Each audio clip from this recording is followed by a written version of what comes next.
Greetings, friends. It's the Far Middle Podcast. I'm Nick Diolius, and we find ourselves at yet another milestone with episode 75. Hard to believe that time flies as it does, and for those of you constant listeners that have been there from the beginning, I want to thank you for the support. And for those of you who are new to the Far Middle, welcome, and I hope that you stay. Always plenty to discuss each week, and I don't expect that to change anytime soon. Dedication for episode 75 is a special one for a special milestone. The dedication goes to Charles Edward Greene. You know him better as Mean Joe Greene, arguably the greatest player in the NFL in the 1970s, and undoubtedly, little doubt of this, the foundation of what became the greatest defense in NFL history with the Steel Curtain, and what became, of course, one of the greatest dynasties in NFL history with the Steelers of the 1970s. Now, how did Charles Edward Greene evolve into Mean Joe Greene? Well, one of his aunts nicknamed him Joe as a kid because she felt he had a likeness to the heavyweight champ at the time, Joe Louis. And the mean part of his name was first developed when he played college ball at North Texas State. The nickname of North Texas State was the Mean Green. Fans at games somehow started affixing Mean to Joe, and thus Mean Joe Greene took root. Now, going into the 1969 draft, a scout summarized Greene with, quote, "He's tough and mean, and he comes to hit people. He has good killer instincts. He's mobile and hostile," end quote. I thought that was a great summation of him as a player. He was drafted, of course, by Chuck Noll with the fourth pick in the 1969 draft, and fans and media were not happy with the selection. They wanted someone exciting, probably on offense. Joe Greene wasn't happy with the pick either. He felt the Steelers were a losing organization, and frankly, at the time they were, at least until his arrival. But Chuck Noll saw greatness. Joe Greene was named NFL Defensive Rookie of the Year, and he made the Pro Bowl in his first season. The foundation, it was set for subsequent greatness, both personally and from a team perspective. In Greene, he sort of lived up to the mean part of his moniker. He had a temper. He would lose it from time to time during games. He would kick offensive linemen. Particularly, I read about him doing that to the 00 Hall of Famer Jim Otto in one of those Steelers-Raiders wars in the early 1970s. And as a kid watching on TV, I distinctly remember Joe Greene uppercutting an unsuspecting Broncos lineman during a game later in the 1970s. So his style, it fit the name, and his style set the culture for the Steelers. He played in 181 games out of a possible 190 during his career, so very durable. Hey, no Steeler will ever wear 75 again. That would be a travesty. When it's all said and done, Joe Greene is the greatest Steeler of all time, and thus he's our dedication to episode 75. And by the way, Joe Greene is on that Mount Rushmore of Pittsburgh sports Hall of Famers. And if you go back to our prior dedications of prior episodes of the Far Middle, I think we hit on 3 of those 4 faces on the Mount Rushmore of Pittsburgh sports. We've got Joe Greene at 75. We talked about a guy named Mario Lemieux from the hockey world at 66. And, of course, we had Roberto Clemente at 21. So we've got a Pirate, a Penguin, and a Steeler up there. Now, who's the 4th face on the Mount Rushmore of Pittsburgh sports? That's where things really get interesting. Reasonable people can differ with their views. You can make a selection from the baseball world to go along with Clemente. So you could argue a Willie Stargell or a Honus Wagner, and you have very strong reasoning for such. You could stay in the hockey world and think about somebody like Sidney Crosby to join up with Mario Lemieux. And then in the football world with the Steelers, of course, you got a whole slew of players to choose from during that 70s dynasty if you want to put them up as the 4th face. So it's a fun debate, and it's a good debate to have. It's just there's a rich history and legacy when it comes to Pittsburgh sports lore. So let's start connecting dots just like Dr. James Burke did on BBC's Connections, which, by the way, was airing around the same time Mean Joe Greene was sort of growling and prowling along the gridiron. Now, no one ever dared call Joe Greene soft, and I wonder what Joe Greene would think when he looks around and assesses what's going on with work ethic in America. The numbers don't lie. This summer, the unemployment rate was 3.5%, which is the same level it was when America was pre-pandemic, sort of in the early 2020 era. Yet today, there are 3 million fewer workers than early 2020, and over 11 million open job positions. And you have to ask yourself, why are these positions not being filled. McKinsey did a study. They say that 40% of workers are thinking of quitting their current jobs or gigs. And I recently read that half of all U.S. households support an adult child. Could you imagine such a statistic even a decade ago? Young adults not taking personal responsibility, it's become the norm. And we lost, or at best are losing, our edge in this nation and our work ethic that goes with it, and meritocracy. Being mediocre is not just acceptable, but more and more it's desirable. Parents are coddling kids who are grown men and women, and government is doing everything it can to motivate workers to not work with a mosaic of entitlements. It's not just in the United States, by the way, that this is going on when it comes to something like great resignation or quiet quitting that we see here in America. This is an epidemic with young adults, and it spans the globe. In Japan, it's known as parasitic singles. In the UK, they call them failed fledglings. And in China, they even have this sort of going on. They call it the lying flat movement. To me, constant listeners, this might be the biggest item of worry in a wall of worry when it comes to the sustainability of our society and economy. We become soft and a bit lackadaisical. $31 trillion in government debt that grows every month, yeah, that really frightens me. And entitlements that continue on forever, that certainly scares me. And energy security being squandered by radical environmentalism and corporate graft, sure, that worries me greatly. But if we don't get able-bodied men and women to get up off the couch and to stop endlessly streaming and binge-watching shows, and to put down the smartphones and the social media videos, and to stop ordering dinner to their parents' front doors, we're doomed. Because every person who's able-bodied and decides to not work, that's someone who should have been contributing to productivity and tax base and GDP. And now they've turned into a contributor to something else, to what is fast becoming an insurmountable problem. The math, when you run it, it dictates this cannot continue. The burden is growing exponentially while those paying into the system are shrinking by the day. Our country's legacy says this should be a point of national shame.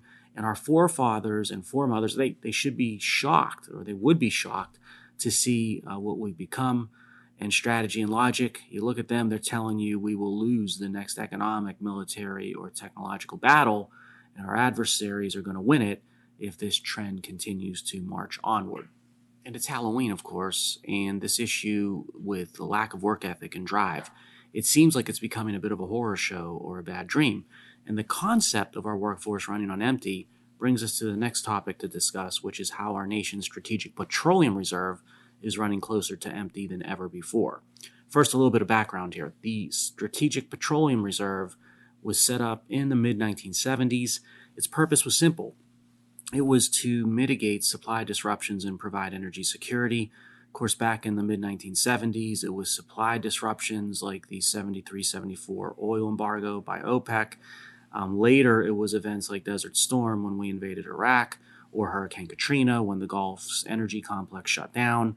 And those drawdowns historically were somewhere in the 10 to 20 million barrel ranges, which was about 2 to 4% of the total Strategic Petroleum Reserve inventory at the time. But in 2022, the current administration is using the Strategic Petroleum Reserve as it was meant to be something like a political capital piggy bank to tap into as soon as things or a poll were problematic, or as soon as a midterm election is coming up. And the impacts of treating the Strategic Petroleum Reserve as such a thing is striking. These impacts are becoming more and more striking by the day. President Biden has released more oil from the Strategic Petroleum Reserve during his tenure than all the previous presidents combined. Think about that, combined. Biden sold more than 200 million barrels out of the Strategic Petroleum Reserve, more than 30% of the total Strategic Petroleum Reserve inventory when he took office. And the SPR is at its lowest level since 1984, which, by the way, was a time when the Strategic Petroleum Reserve itself was being still stocked or built. So the looting of the SPR for short-term convenience and political optics by the president was occurring before Ukraine, and now it's occurring, of course, after the invasion of Ukraine. President Biden sold some of our SPR to China, which, of course, borders on the insane. And the sales and drawdowns continue to march onward. The administration just announced plans a few weeks ago to sell 10 million more barrels in early November, What's in early November? That's right, the midterm elections. You think the current administration's catastrophic energy policies, coupled with high gas prices, might hurt their party's chances at the midterm polls? Voila, the easy fix. Sell more of what we built to protect us against shocks and ensure our security so that those in power get to hold on to it a little bit longer. I think this isn't going to end well. The Strategic Petroleum Reserve inventory today sits at about 20 days worth of national daily consumption.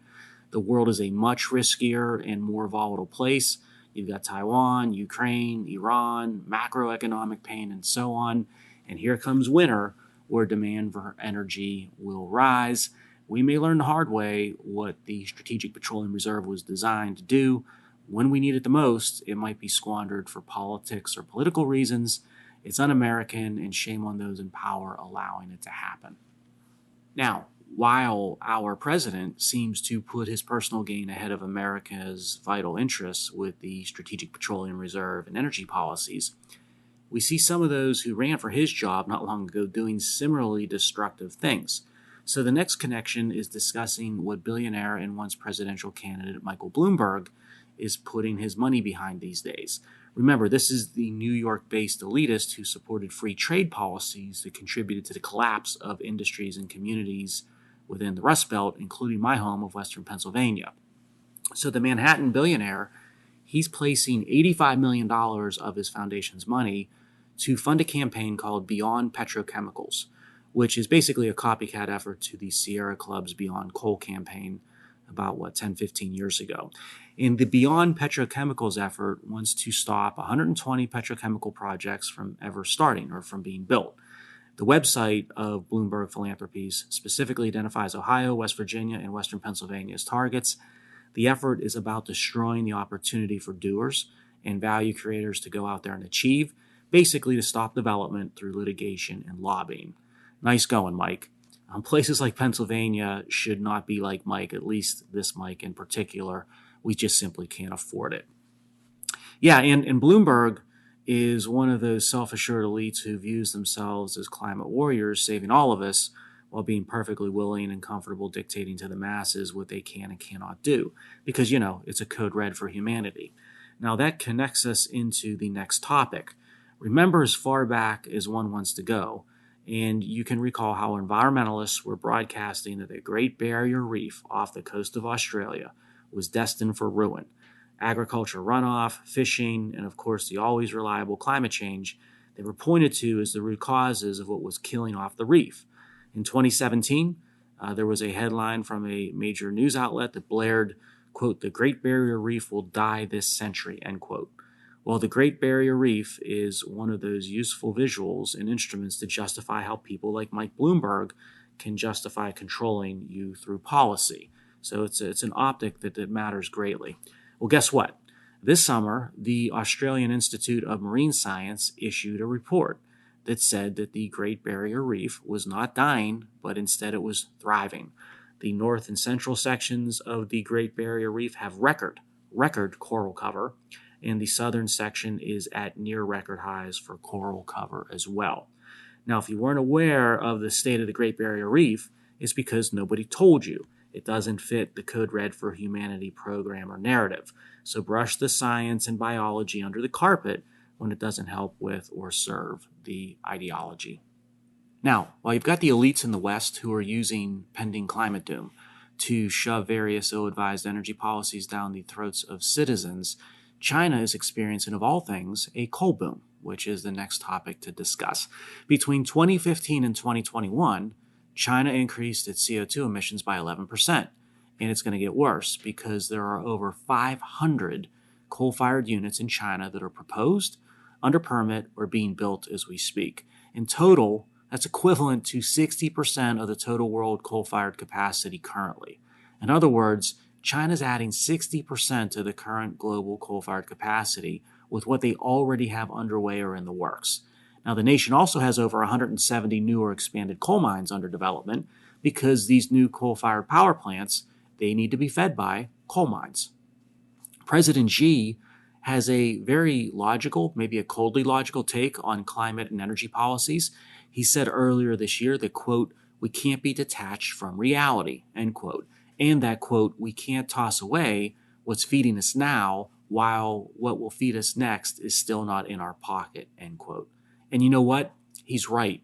To add insult to injury, much of China's coal-fired and coal mine additions will be used to power manufacturing there, where the factories and facilities will be used to do what? To extract, refine, or make the various feedstocks and components for wind turbines and solar panels and electric vehicles that are being mandated by the West. The greatest ally in the West of the Chinese Communist Party, it's the environmental movement. But what China is soberly doing through energy policy brings us to another connection.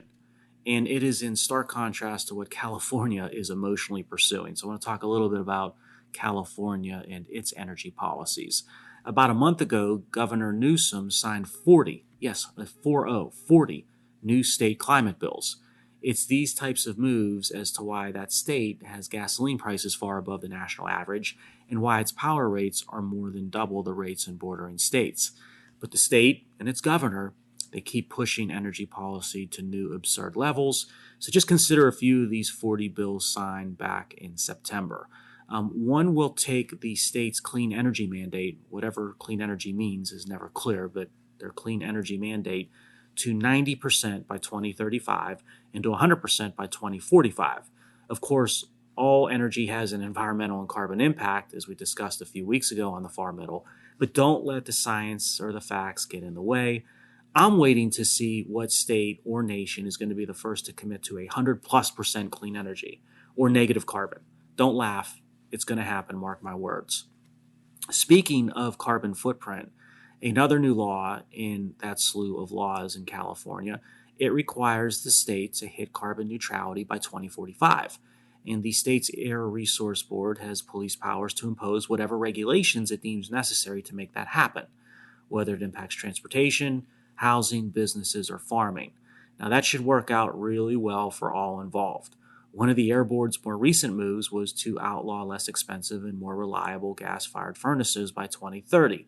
And the Air Board also said no diesel or gas trucks by 2040. So you give a bureaucrat some police powers and some vague sort of missions or objectives and just watch them go sort of impact and almost ruin, a reverse Midas touch, so to speak, almost ruin everything within its grasp. The state now also has a law in that group of 40, by the way, that limits new oil wells in California from being within 3,200 feet of homes, schools, parks, or businesses. Now, this will help California's oil industry to basically disappear, what little is left of it. And it is already, by the way, 40% less productive since 2014. The oil industry in California is due to these types of energy policies. So this is just another step in the direction that California has been heading for some time. Now, again, as I said, this is the most recent steps, 40 steps in particular, in a long line and march toward energy insanity in California. So what is happening in that state to make the grid at least semi-functional? That brings us to the next topic. It gets interesting when ideology runs into reality. We have a situation going on there when it comes to the California grid. So first, consider the power generation mix. In California, summer power capacity is actually up by almost 11,000 megawatts over the past 10 years when you compare 2010 to 2020. And that's a lot of sort of capacity juice. That's enough to power 10 million homes. But there is that detail about the mix of the power generation grid, because gas-fired and nuke plants have been reduced collectively by over 6,000 megawatts, while wind and solar grew by 17,000 megawatts.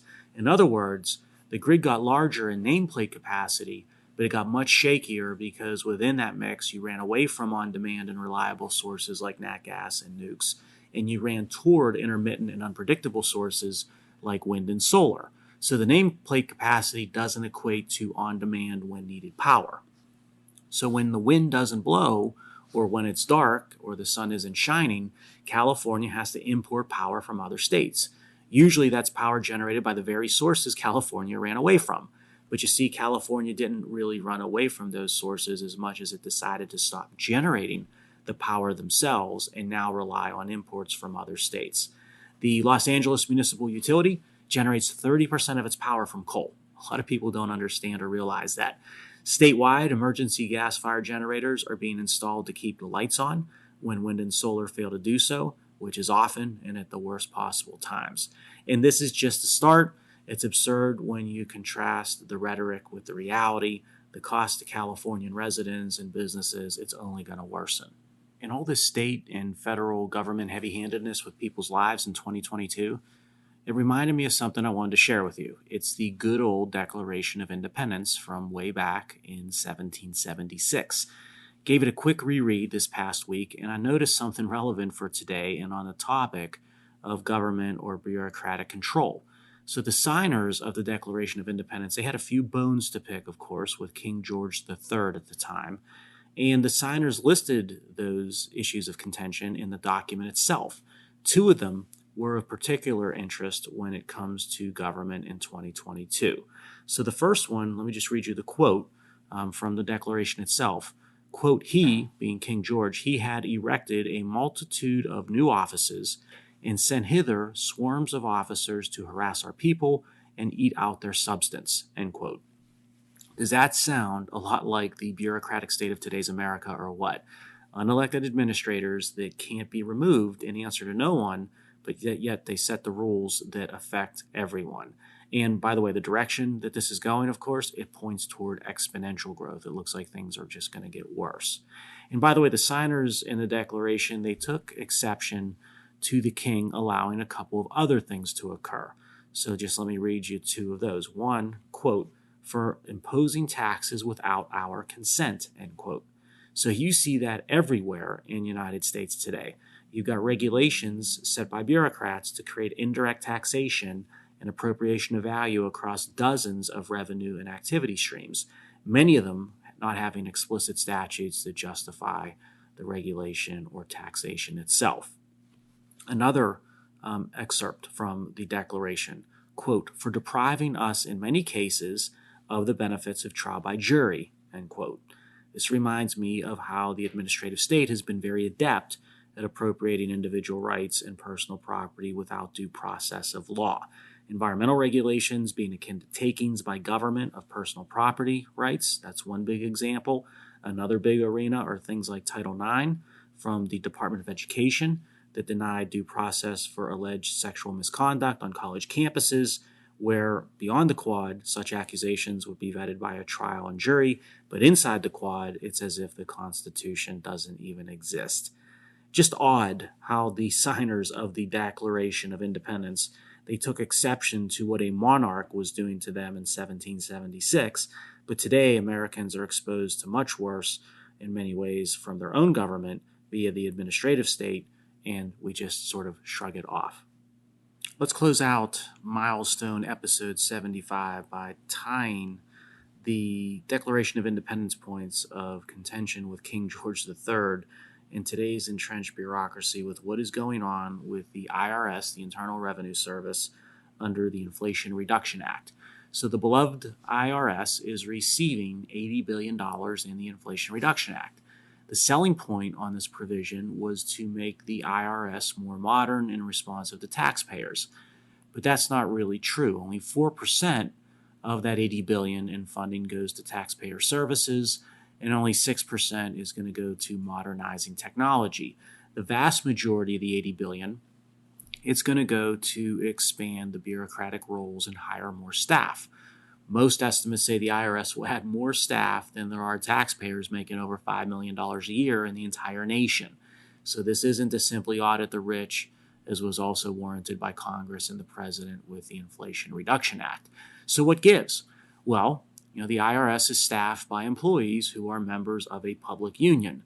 That union will grow tremendously with the IRS expansion, and so will its dues, and so will its political donations, which, by the way, go nearly exclusively to the current Democrats in power. This is why public service unions are typically a bad thing, an inherently intertwined conflict of interest. So we're going to end episode 75 with the lyrics of a great Johnny Cash song. The title is After Taxes, now that we're talking about the IRS. So here's some of the lyrics that I'll read for you to close out 75. There goes that bracelet for her arm. There goes that new fence for my farm. There goes that brand new Pontiac. There goes the shirt right off my back. You can dream about a honeymoon for two. Yes, you can dream, but that's about all you can do. Them are the facts after tax. Talk to you soon.